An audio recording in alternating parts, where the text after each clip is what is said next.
What's up, Jets Nation, and welcome back to another episode of the Juicy Jet Podcast. I'm your host, Kevin Rooney, and it is Mock Draft Monday. We are getting into another mock draft because we are only, 18 days away from the NFL draft. So we got to get used to some of these players that are going to be showing up for these Jets picks. So once again, I got the mock draft simulator up.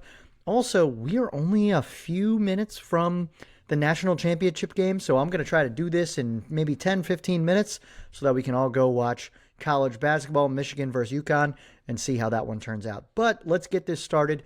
I am going to fire up the New York Jets here. We're going to do a 2-round mock. Let me slow down the speed here so we can actually track who's getting picked where. And for anyone listening on audio, you can follow along. I'll read out all the picks as they go. So let's enter the draft. Even though I'm now anti-PFF for them laying off all their people, let's join this draft.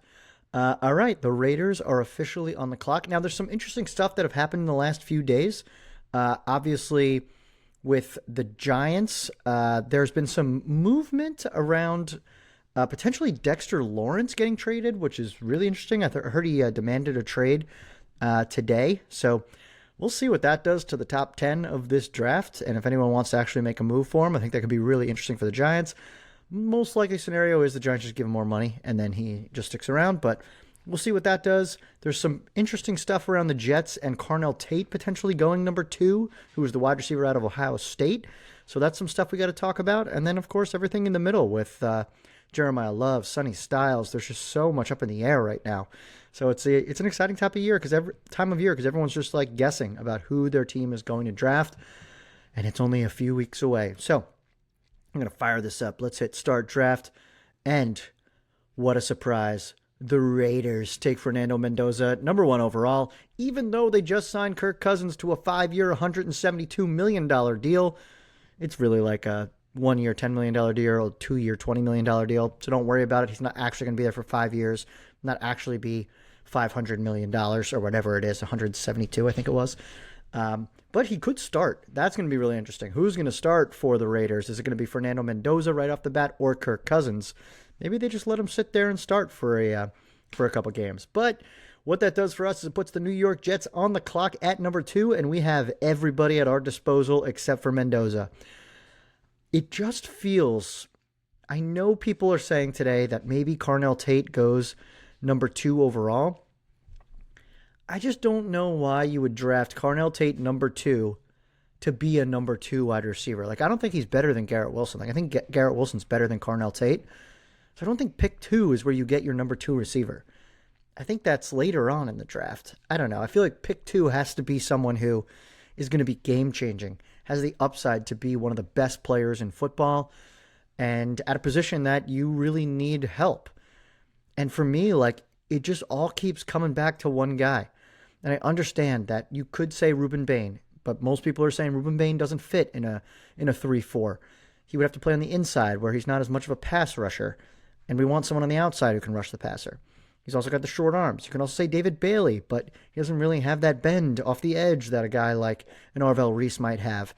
So I just keep coming back to Arvell, and it just feels like the tides are turning in that direction, where I would probably put it at like a 70%, maybe I won't go that high, maybe 65% chance he's the pick right now, which if you're over 50% on a guy right now, you probably feel pretty good about him. So I'm going to take Arvell Reese because, once again, he's a great off-ball linebacker and has extremely high upside as an edge rusher.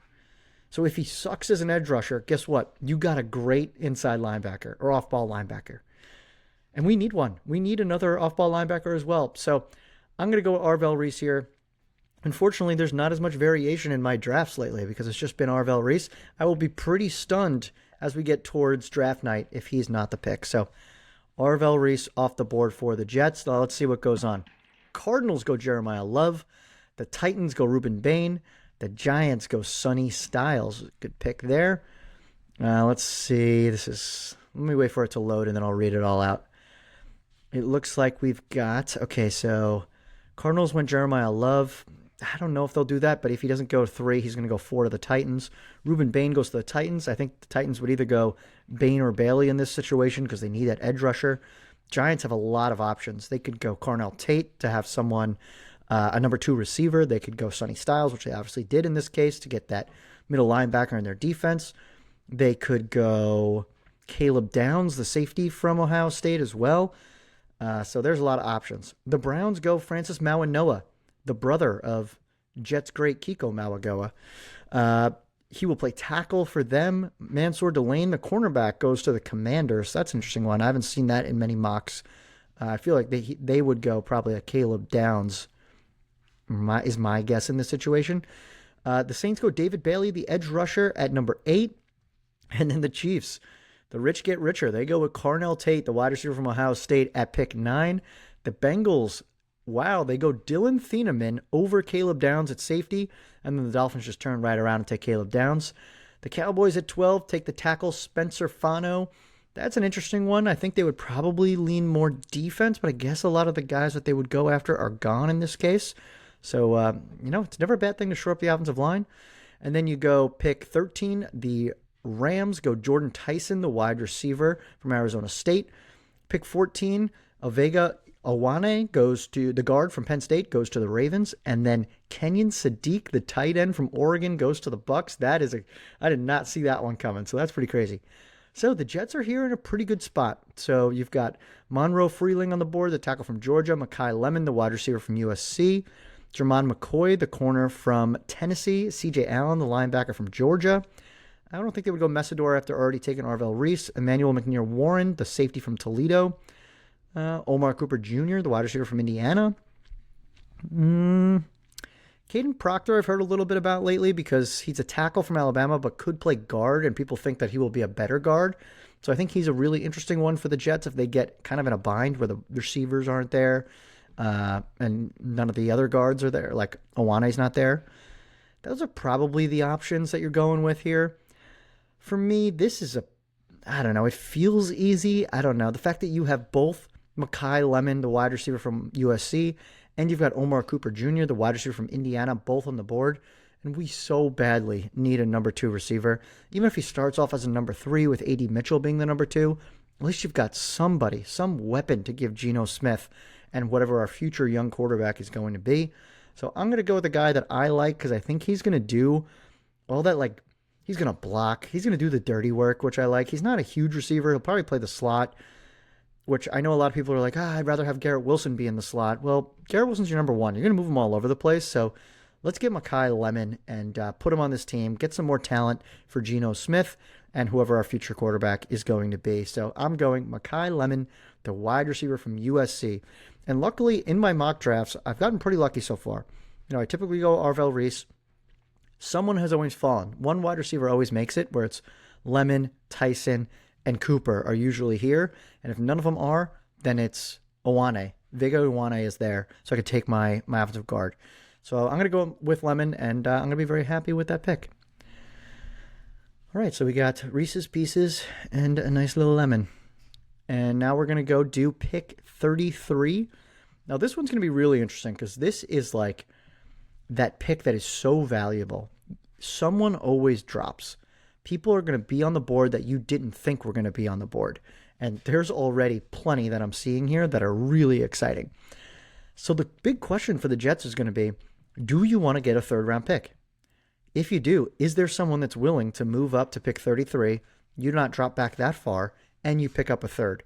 That way you can keep taking solid players while, still filling up your board the way you need to, still keeping 44 and 33. So that's going to be the big question on draft night. I'm not going to do trades in this mock draft. I'm just going to play it as it is. And, you got some players on the board. So let me recap where we're at. So at pick 16, we went Makai Lemon. Monroe Freeling, the tackle, goes from Georgia, goes to the Lions. I like that one a lot. That could be a very realistic one in the actual draft. Emmanuel McNear Warren, the safety from Toledo, goes to the Vikings. I like that as well. Akeem Messidor, the edge from Miami, a little bit older prospect, goes to the Panthers, which is a little surprising because they just signed a bunch of players on the defense in free agency. Avion Terrell, the cornerback from Clemson, goes to the Cowboys. CJ Allen, the linebacker from Georgia, goes to the Steelers.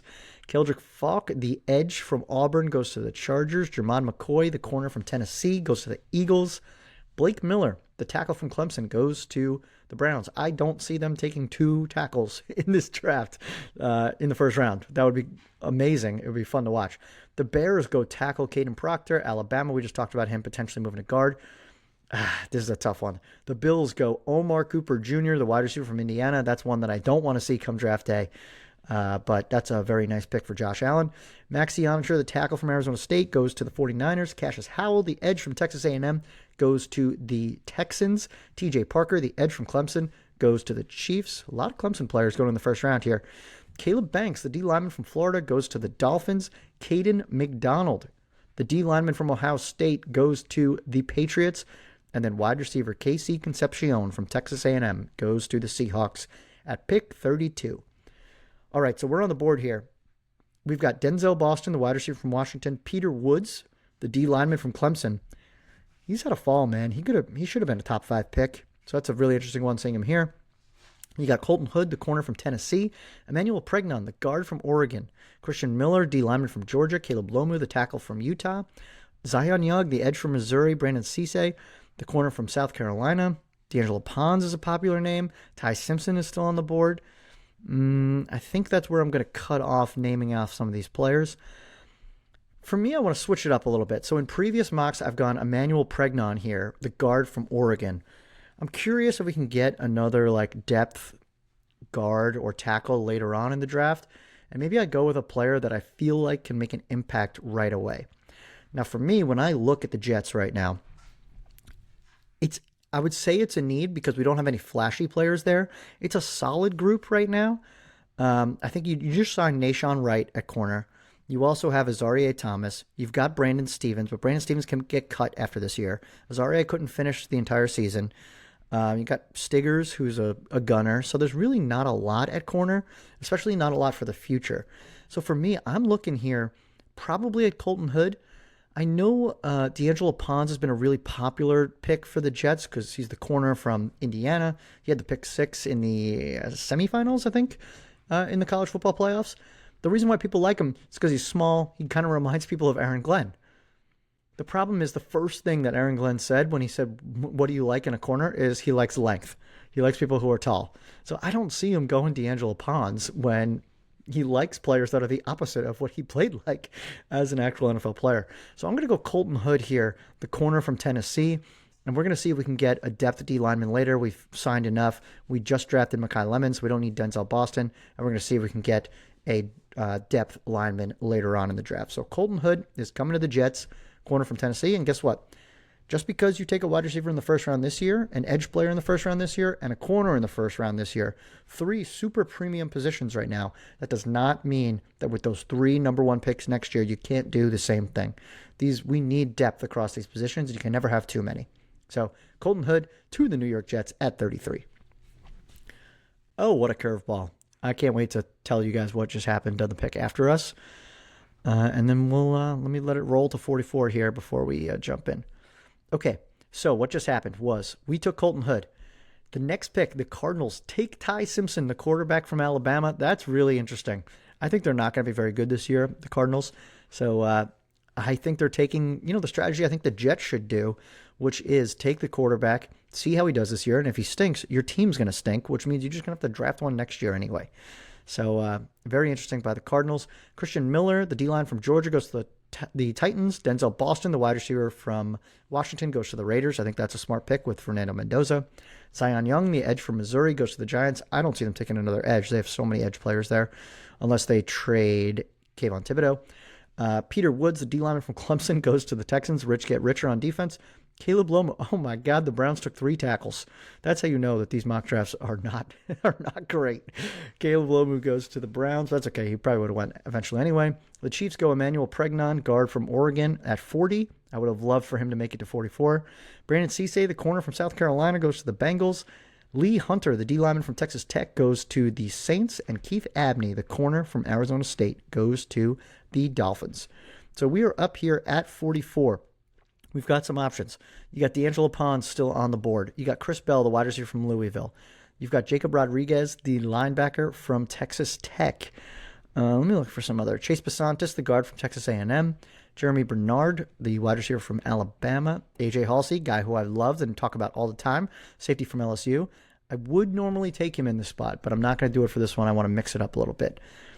Keontae Scott, the corner from Miami. Jennings Dunker, the tackle from Iowa. Jake Golday, linebacker from Cincinnati. That's probably where I'm going to stop. This is a really interesting spot because we already took our corner, we already took our receiver, we took our edge player. Now, we definitely need another linebacker, so I'm really looking at Jacob Rodriguez here. I also don't mind taking a guard or doubling up at wide receiver if we need to. And like I said, I would love AJ Halsey at safety because I think we need another safety. But I think here what I'm going to do is go off-ball linebacker with Jacob Rodriguez, who's all over the field. I think he's going to be a great guy to be in that room with, the linebackers that we do have in there, some of the vets, especially Demario Davis, obviously, and then you've got Jamien Sherwood. So I'm going to go Jacob Rodriguez, see how long that we're going to see how long Jamien Sherwood's on this team. Is he actually going to be on this team next year? I still don't know. We could trade him during this draft. How long is Demario Davis going to play? Is he going to lose a step? Probably. But I'm going to go with Jacob Rodriguez. I'm going to hit the draft button, and I'm going to feel pretty good walking out of this draft. You've got your edge player with a super high upside you feel really good about. You've got a slot wide receiver who can really do the dirty work and be a nice security blanket for your future quarterback. You've got a corner in a room where, sure, it's a little crowded, but it's not going to be crowded for long. Some of these contracts are running up. And then number 4, you get an off-ball linebacker in a place where you badly need someone who could play linebacker. So let's see what happens. It's going to grade our draft here. How do I get this thing out of here? They gave me a B- for Arvell Reese, which I don't know how you get a B- for picking the number 2 player on the PFF board at number 2. I get an A for Makai Lemon, 15th overall player at 16. Colton Hood, I get an A-, picked the number 34 player at 33. And I got a C+ for Jacob Rodriguez. I picked the number 45 player at 44. I don't agree with that C+. Overall grade, a B+. So not bad. I'm really happy with this. I hope you guys enjoyed too. I think it's really interesting to see how these shake out, even if they're not always 100% true.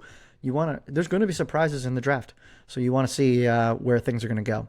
Now, one thing I'm thinking about for a future mock draft here is I want to potentially do a full first round mock draft with me making every pick for every team.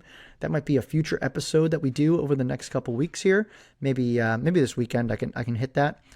For anyone going to the Badlands draft party, I will see you there on Saturday at 7 p.m. So I hope you guys got your tickets because I'm excited to hang out with more Jets fans and get back into the spirit of the draft and all that stuff. And that's pretty much it. So I hope you guys enjoyed. You can like, rate, subscribe, review, follow. That would help me out greatly all across Twitter, Instagram, TikTok, YouTube, JuicyJet25. Thank you all for listening. Enjoy the national championship game tonight, and I will talk to you soon. See ya.